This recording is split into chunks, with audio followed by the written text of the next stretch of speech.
तो चलिए दोस्तों शुरू करते हैं आज के इस वीडियो को हम ईवीएस के कुछ महत्वपूर्ण वैकल्पिक प्रश्नों के साथ में।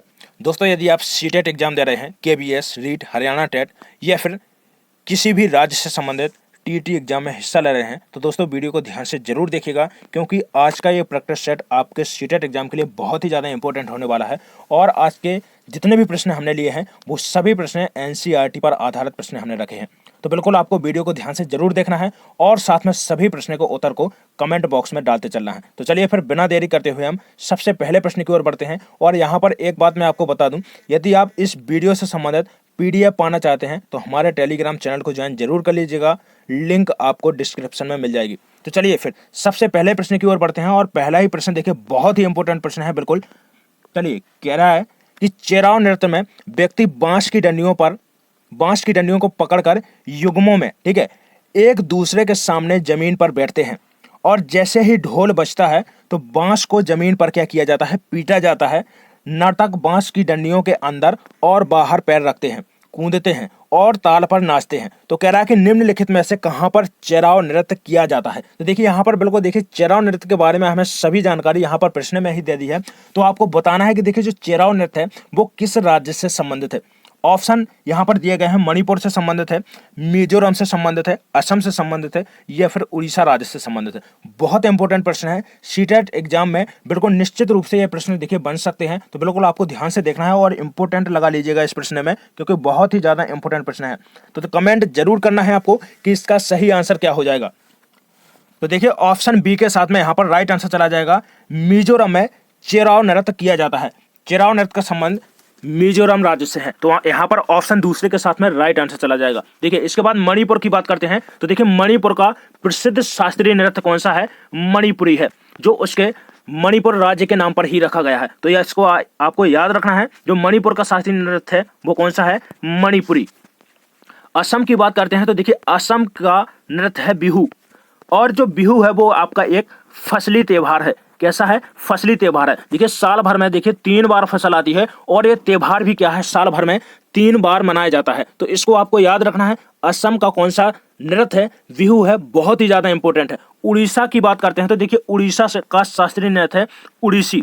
कौन सा है, उड़ीसी। तो इसको भी आपको याद रखना है, बहुत इंपॉर्टेंट है। देखिए मणिपुर की बात की गई है तो मणिपुर का शास्त्रीय नृत्य हो जाएगा मणिपुरी, जो देखिए स्थानीय नाम पर इसका नाम रखा गया है। मिजोरम का देखिए प्रसिद्ध नृत्य है चेराव नृत्य, जिसमें बांस की डंडियों को पकड़कर क्या है, एक समूह में एक दूसरे के सामने जमीन पर बैठते हैं, ढोल बजाते हैं और देखिए बांस को जमीन पर फिर क्या किया जाता है, पीटा जाता है। तो इसको आपको याद रखना है। इसके बाद देखिए उड़ीसा की बात की गई है, उड़ीसा का शास्त्रीय नृत्य हो जाएगा उड़ीसी। बहुत इंपॉर्टेंट प्रश्न है, बिल्कुल आपको याद रखना है। तो देखिए ऑप्शन बी के साथ में यहाँ पर सही आंसर चला जाएगा। इसके बाद बढ़ते हैं दूसरे प्रश्न की ओर। तो चलिए देखिए दूसरा प्रश्न है और बहुत ही इंपॉर्टेंट प्रश्न है, बिल्कुल आपको इसको ध्यान से समझना है। जो भी भाई बहन बिल्कुल चैनल पर नए हो, चैनल को सब्सक्राइब जरूर कर लें, क्योंकि जो आज का प्रैक्टिस सेट है बहुत ज्यादा इंपॉर्टेंट होने वाले हैं। सभी प्रश्न यहाँ पर बहुत ही इंपॉर्टेंट है। तो चलिए प्रश्न को पढ़ते हैं। क्या कह रहा है, कह रहा है कि वातावरण को बचाने की आवश्यकता के लिए हुई कई आंदोलनों का समर्थन मिला है। तो कह रहा है कि निम्नलिखित में से किसने 1973 के चिपको आंदोलन में निर्णायक भूमिका निभाई थी। तो आपको देखिए सीधा सीधा यहाँ पर मैं प्रश्न का सार बता रहा हूं। कह रहा है कि जो 1973 ईस्वी में चिपको आंदोलन हुआ था उसका नेतृत्व किसके द्वारा किया गया है। ऑप्शन दिए गए हैं नीचे। पहला ऑप्शन दिया गया है, कह रहा है कि वंदना शिवा के द्वारा। दूसरा ऑप्शन बी कह रहा है सुंदरलाल बहुगुणा के द्वारा। सी कह रहा है कि मेघा पाटेकर या फिर बाबा आमटे। तो यहां पर बिल्कुल कमेंट जरूर करें, सही आंसर बताइएगा, सही आंसर क्या हो जाएगा। तो देखिए जो 1973 का जो चिपको आंदोलन है, चिपको आंदोलन कहां पर हुआ था ये भी आपको याद रखना है। तो यहां पर पहले हम आंसर देख लेते हैं। जो 1973 का चिपको आंदोलन है सुंदरलाल बहुगुणा के द्वारा चलाया गया था। तो इसके नेतृत्वकर्ता कौन थे, सुंदरलाल बहुगुणा। तो देखिए ऑप्शन बी के साथ में यहां पर राइट आंसर चला जाएगा। देखिए जो चिपको आंदोलन है बहुत ज्यादा इंपॉर्टेंट है। यदि आपसे पूछता है कि चिपको आंदोलन कहां पर चलाया गया था तो उत्तराखंड को याद रखिएगा, उत्तराखंड में चिपको आंदोलन चलाया गया था। और यदि आपसे पूछता है कि उत्तराखंड के किस जिले में चलाया गया था तो चमोली जिले में, ठीक है, उत्तराखंड के चमोली जिले में 1973 को सुंदरलाल बहुगुणा के द्वारा चिपको आंदोलन चलाया गया था। तो यहाँ पर ऑप्शन बी के साथ में सही आंसर चला जाएगा। देखिए वंदना शिवा की बात आती है तो देखिए वंदना शिवा के द्वारा कौन सा आंदोलन चलाया गया था ये भी आपको याद रखना है, क्योंकि बहुत ज्यादा इंपॉर्टेंट है। ठीक है, तो वंदना शिवा के द्वारा देखिए पर्यावरण से संबंधित यहाँ पर वंदना सेवा के द्वारा आंदोलन चलाया गया था, ये भी आपको याद रखना है। इसके बाद मेघा पाटेकर और बाबा आमटे दोनों नर्मदा बचाओ आंदोलन से संबंधित है, ठीक है। नर्मदा बचाओ आंदोलन गुजरात और मध्य प्रदेश की, देखिए जो सरदार सरोवर बांध है उस पर बनाने के विरोध में चलाया गया था, ठीक है। तो ये आंदोलन आपसे पूछ सकता है कि कब चलाया गया था, तो 1989 ईस्वी में चलाया गया था। तो इसको आपको याद रखना है, बहुत ज्यादा इंपॉर्टेंट है। चलिए इसी क्रम में हम अगला प्रश्न देखते हैं। चलिए नेक्स्ट प्रश्न है, कह रहा है कि भारत के निम्नलिखित राज्यों में से ब्रह्मपुत्र नदी कहां से होकर बहती है। ऑप्शन पहला कह रहा है कि असम और मिजोरम, या फिर मेघालय, अरुणाचल प्रदेश और असम से होकर, या फिर त्रिपुरा और मणिपुर राज्य से होकर बहती है। तो यहाँ पर आपको बताना है कि किन राज्यों से होकर ब्रह्मपुत्र नदी बहती है। तो यहाँ पर ऑप्शन सी सही आंसर हो जाएगा, अरुणाचल प्रदेश और असम से होकर ब्रह्मपुत्र नदी बहती है। अब देखिए यदि आपसे पूछता है कि ब्रह्मपुत्र नदी भारत में किस दर्रे से होकर गुजरती है, बहुत ज्यादा इंपॉर्टेंट है, इसको आपको याद रखना है। तो प्यांगपा दर्रा, ठीक है, प्यांगपा दर्रे से होकर, प्यांगपा दर्रा अरुणाचल प्रदेश में है और इस दर्रे से होकर ब्रह्मपुत्र नदी भारत में आती है, ठीक है। तो आपको याद रखना है, बहुत ही ज्यादा इंपॉर्टेंट है प्यांगपा दर्रा। देखिए आपसे ब्रह्मपुत्र नदी के कई, देखिए यहाँ पर प्रश्न बनते हैं, ब्रह्मपुत्र नदी से पूछ लिया जाता है कि ब्रह्मपुत्र नदी का नाम अरुणाचल प्रदेश में क्या है, ठीक है, किस नाम से अरुणाचल प्रदेश में बुलाते हैं। तो याद रखना है कि दिहांग नाम से, ठीक है, दिहांग नाम से अरुणाचल प्रदेश में ब्रह्मपुत्र नदी को बुलाते हैं। इसके बाद देखिए तिब्बत की बात आती है, तो तिब्बत में ब्रह्मपुत्र नदी को सांगपो के नाम से जाना जाता है। इसके बाद असम की बात करते हैं, तो असम में ब्रह्मपुत्र नदी को ब्रह्मपुत्र के नाम से जानते हैं, ठीक है। और बांग्लादेश की बात आती है, तो बांग्लादेश में जमुना के नाम से पुकारा जाता है, जमुना के नाम से ब्रह्मपुत्र नदी को पुकारा जाता है। तो इन सभी चीजों को बहुत ज्यादा इंपॉर्टेंट है, आप अपनी कॉपी में नोट कर लीजिएगा, बहुत ज्यादा इंपॉर्टेंट है। चलिए इसी क्रम में देखिए यहाँ पर एक और प्रश्न आपसे पूछ सकता है कि ऐसी कौन सी नदी है जो अरुणाचल प्रदेश और असम के मध्य में सीमा बनाती है, सीमा रेखा का निर्माण करती है। तो आपको याद रखना है संकोच नदी, पूछा गया प्रश्न है, एग्जाम में पूछ लिया जाएगा कि जो देखिए संकोच नदी है वो किन दो राज्यों के मध्य में सीमा बनाती है। तो अरुणाचल प्रदेश और असम राज्यों के मध्य में संकोच नदी के द्वारा सीमा बनाई जाती है। तो यहाँ पर ऑप्शन सी बिल्कुल हमारा सही आंसर हो जाएगा। जो ब्रह्मपुत्र नदी है वो किन राज्यों से भारत में बहती है, तो अरुणाचल प्रदेश और असम राज्यों से होकर। तो यहाँ पर ऑप्शन सी सही आंसर हो जाएगा। चलिए बिल्कुल देखिए यहाँ पर जितने भी महत्वपूर्ण पॉइंट बनेंगे सभी पॉइंटों को हम बिल्कुल यहाँ पर क्लियर करते चलेंगे, एक एक यहाँ पर बिंदु को अच्छी तरीके से समझते चलेंगे, तभी हम अगले प्रश्न की ओर बढ़ेंगे। तो चलिए यहाँ पर समझते हैं क्या कह रहा है हमारा अगला प्रश्न। देखिए कह रहा है कि छत के ऊपर से वर्षा जल का संरक्षण किया गया और इसे भूजल के पुनर्भरण के लिए उपयोग किया गया, ठीक है। तो कह रहा है कि इस पारंपरिक विधि का उपयोग निम्नलिखित में से किस राज्य में किया गया था। ऑप्शन पहला कह रहा है कि मध्य प्रदेश, दूसरा है राजस्थान, पंजाब, बिहार में। तो आपको बताना है कि देखिए जो वर्षा का जल है वहां पर कहां पर संरक्षण किया जाता है इसका।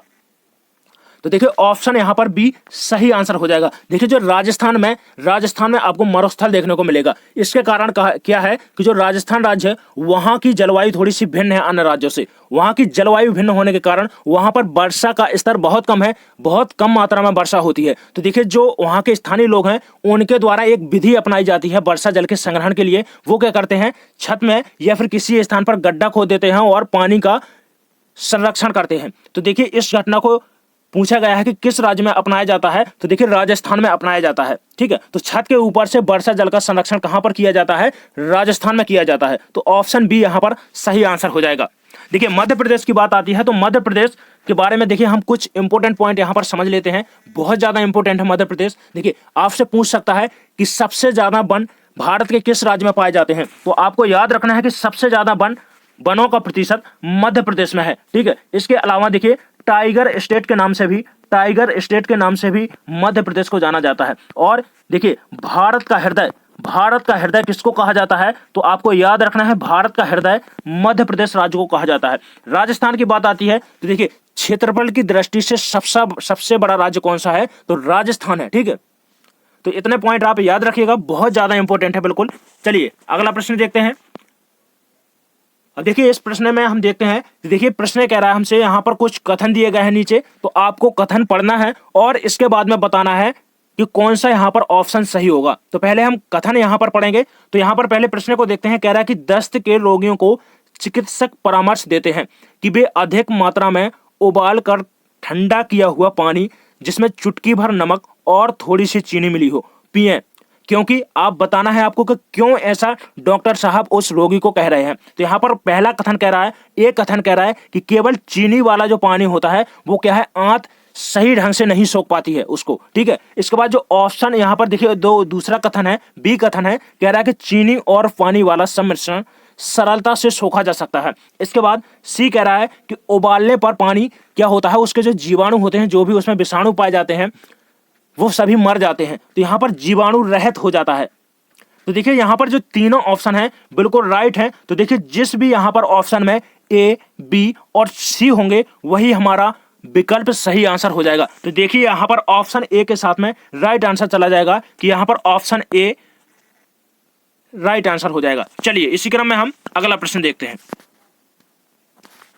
चलिए अगला प्रश्न है, कह रहा है कि मच्छरों के प्रजनन की रोकथाम के लिए कई विधियां प्रस्तावित की जाती हैं।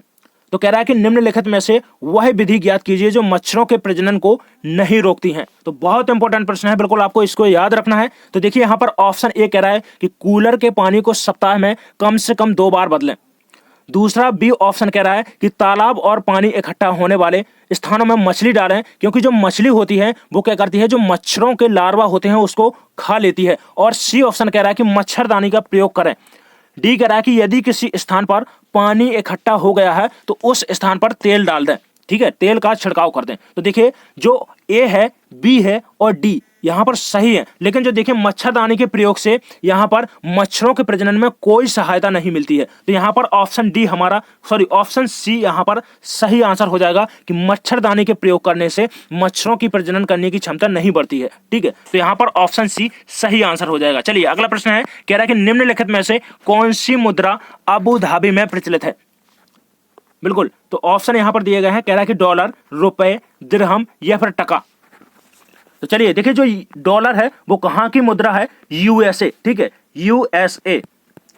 रुपए की बात करते हैं तो देखिए भारत हो गया, भारत, पाकिस्तान, इसके बाद श्रीलंका,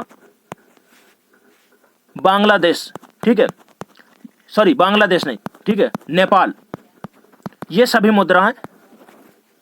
नेपाल हो गया, भारत हो गया, पाकिस्तान हो गया, श्रीलंका, इन जगहों पर रुपए मुद्रा चलती है। टका की बात करते हैं तो देखिए बांग्लादेश की मुद्रा क्या है, बांग्लादेश की मुद्रा है टका। दिरहम यहाँ पर सही आंसर हो जाएगा हमारा, सी के साथ में सही आंसर चला जाएगा। जो अबू धाबी की मुद्रा है वो क्या है, दिरहम है। तो ऑप्शन यहाँ पर सी सही आंसर हो जाएगा। चलिए अगला प्रश्न है, तो चलिए देखते हैं इस प्रश्न को। कह रहा है कि देखिए प्रत्येक भोज्य पदार्थ के पैकेट पर उसे पैक करते समय एक तिथि दी जाती है। अब वो क्यों दी जाती है यहाँ पर बताना है। देखिए यहाँ पर कुछ कथन दिए गए हैं ए बी सी डी, और इन कथनों को देखकर हमें बताना है कि क्यों दी जाती है तिथि। इसके बाद में हमें सही ऑप्शन का चयन करना है। तो बिल्कुल देखिए जिस भाई बहन को भी मालूम हो इसका आंसर बिल्कुल कमेंट जरूर कर दे। तो यहाँ पर देखिए ऑप्शन को हम यहाँ पर कथनों को पढ़ते हैं। पहला कथन कह रहा है कि प्रत्येक भोज्य पदार्थ की अपनी स्वयं की एक आयु होती है। ऑप्शन यहाँ पर जो देखिए कथन भी है, कह रहा है कि भोज्य पदार्थों के प्रक्रमण और पैकिंग की अवधि में कई परिरक्षकों का उपयोग किया जाता है। और यहाँ पर सी कथन है, कह रहा है कि कुछ निश्चित समय के पश्चात इसमें रोगाणु उत्पन्न हो जाते हैं जो इसको खराब कर देंगे। और डी कह रहा है कि हमें उन भोज्य पदार्थों का उपयोग नहीं करना चाहिए जिन पर लिखा हुआ समय समाप्त हो चुका हो। तो यहाँ पर देखिए यहाँ पर ऑप्शन ए के साथ में यहाँ पर सही आंसर चला जाएगा, क्योंकि देखिए यहाँ पर जो चारों यहाँ पर जो कथन दिए गए हैं वो चारों कथन सही है। क्योंकि देखिए प्रत्येक भोज्य पदार्थ को, जो भी हमारे देखा होगा आपने चिप्स वगैरह आती हैं, जो चिप्स आती हैं, नमकीन्स वगैरह आती हैं, पैकेट में पैक होकर आती हैं, तो उसमें आपने देखा होगा उसमें जो तिथि दी हुई होती है वो क्या है, उसके बनने की तिथि होती है और साथ में एक्सपायरी डेट भी लिखी हुई होती है कि ये पदार्थ कब तक चलेगा, कब इस एक्सपायर हो जाएगा, ठीक है। तो देखिए प्रत्येक भोज्य पदार्थ की अपनी क्या होती है, शेल्फ की आयु होती है कि ये एक समय के बाद में खराब हो जाएगा। देखिए जो दूसरा कथन कह रहा है कि भोज्य पदार्थों के प्रक्रमण और पैकिंग की अवधि में कई परिरक्षकों का उपयोग किया जाता है जिसके कारण ये नष्ट नहीं हो पाता है भोज्य पदार्थ। और सी कह रहा है कि कुछ निश्चित समय के पश्चात इनमें जो भोज्य पदार्थ होते हैं उनमें रोगाणु उत्पन्न हो सकते हैं जो इसको खराब कर देंगे। डी कह रहा है कि हमें उन भोज्य पदार्थों का उपयोग नहीं करना चाहिए जिन पर लिखा हुआ समय समाप्त हो चुका हो।